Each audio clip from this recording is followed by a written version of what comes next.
Bonjour, voici la présentation de la création d'une garniture de porte qui sera ensuite usinée avec une commande numérique.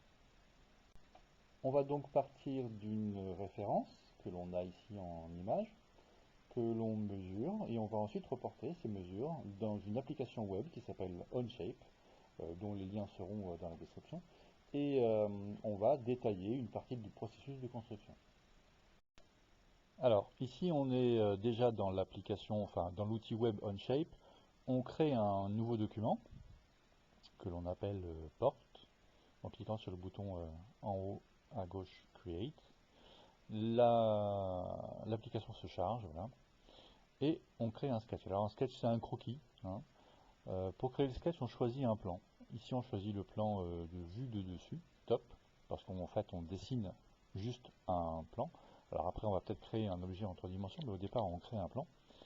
Et on a renommé donc le plan ici, et on commence à créer un rectangle en partant d'une zone centrale, qui est le point ici au centre de la vue. Avec l'outil double flèche, on donne une cotation. Donc on va donner une cotation en longueur-largeur de 225 par 50, qui sont en fait les dimensions qui étaient sur le premier dessin qu'on voyait au début de la vidéo.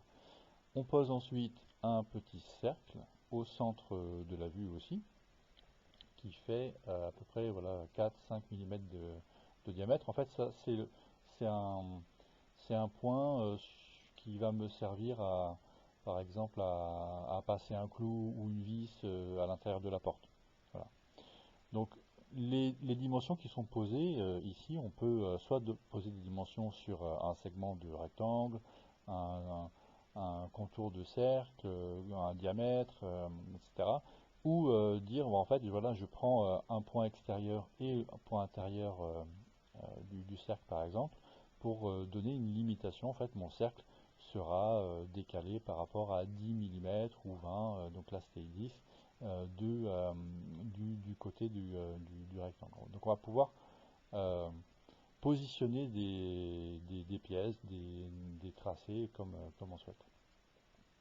Alors ici, je suis en train de choisir l'outil Spline qui permet en fait de créer des formes plus ou moins arrondies en fait, donc des tracés un peu vectoriels comme on l'aurait dans Inkscape ou d'autres logiciels, et qui ont des petites manettes. C'est les petits traits, c'est les petits ronds blancs là que l'on voit sur la manette. Voilà, on voit les manettes ici, et ces manettes, on va pouvoir les déplacer, tirer dessus pour pouvoir en fait donner une forme à un tracé.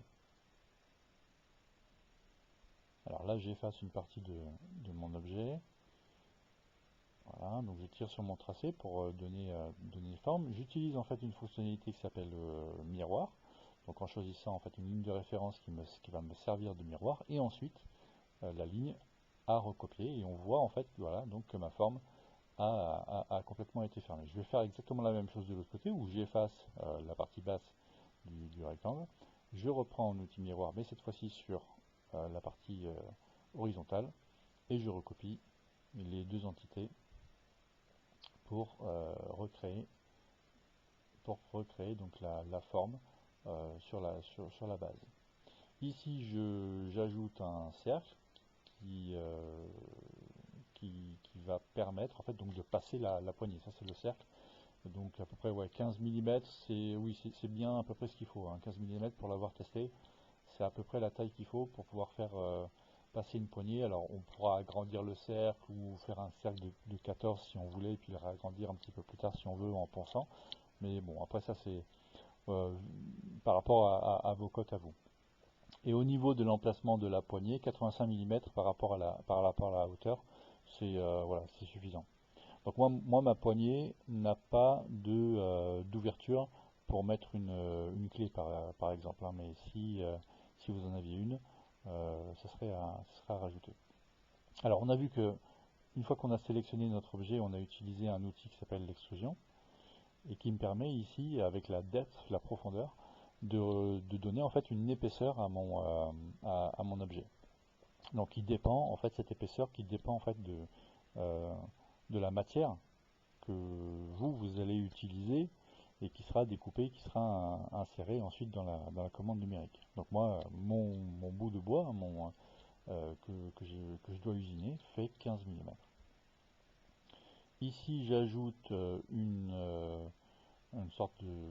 Je biaise un petit peu en fait les côtés de mon objet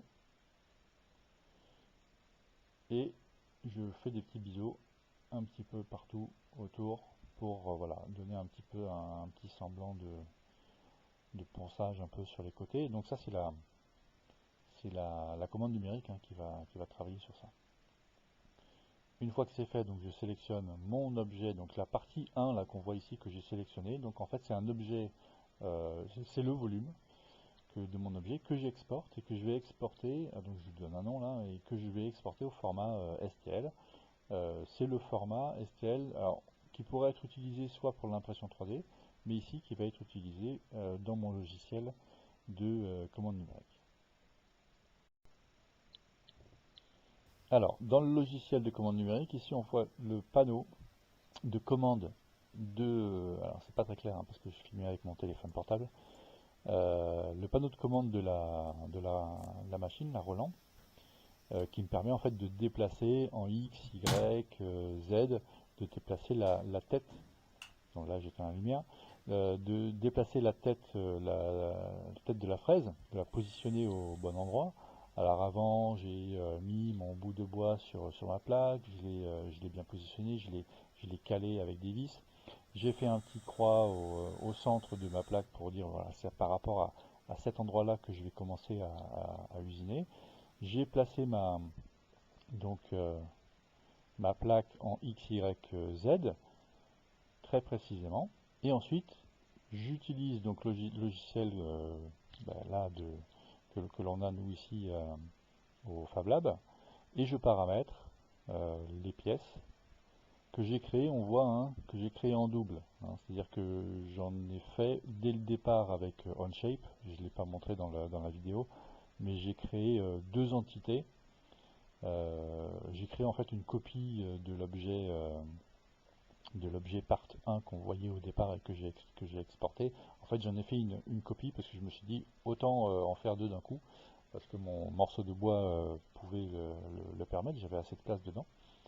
Et donc j'ai créé deux entités et je les ai ensuite importées dans mon logiciel. Donc là je paramètre les vitesses de découpe, ici la vitesse de déplacement euh, en X, Y, Z de la fraise. J'ai une partie grossissage où je vais utiliser, alors je crois que j'utilise la même fraise, mais j'aurais pu utiliser une fraise de diamètre 6 et une fraise de diamètre 2 ou plus petite ensuite en finition. Alors, dans le modèle ici il y avait un dégrossissage et une finition, mais si j'avais voulu en rajouter plusieurs, j'aurais pu mettre un dégrossissage, une petite finition et une finition encore meilleure. Mais on va s'apercevoir au final que mon objet à un moment donné pendant la création, j'ai dû l'arrêter un petit peu en catastrophe parce que mon morceau de bois était mal tenu et ça a un peu entamé euh, la matière. Bon, il faut toujours rester à côté de la machine pour voir et ici donc on s'aperçoit qu'on a eu quelques petits soucis de découpe et que la découpe s'est pas terminée complètement, mais bon c'était pas très grave. C'est un morceau de bois qui était voilà qui était pas très dur, il était facilement nettoyable en pensant un petit peu et voilà ça s'est bien terminé.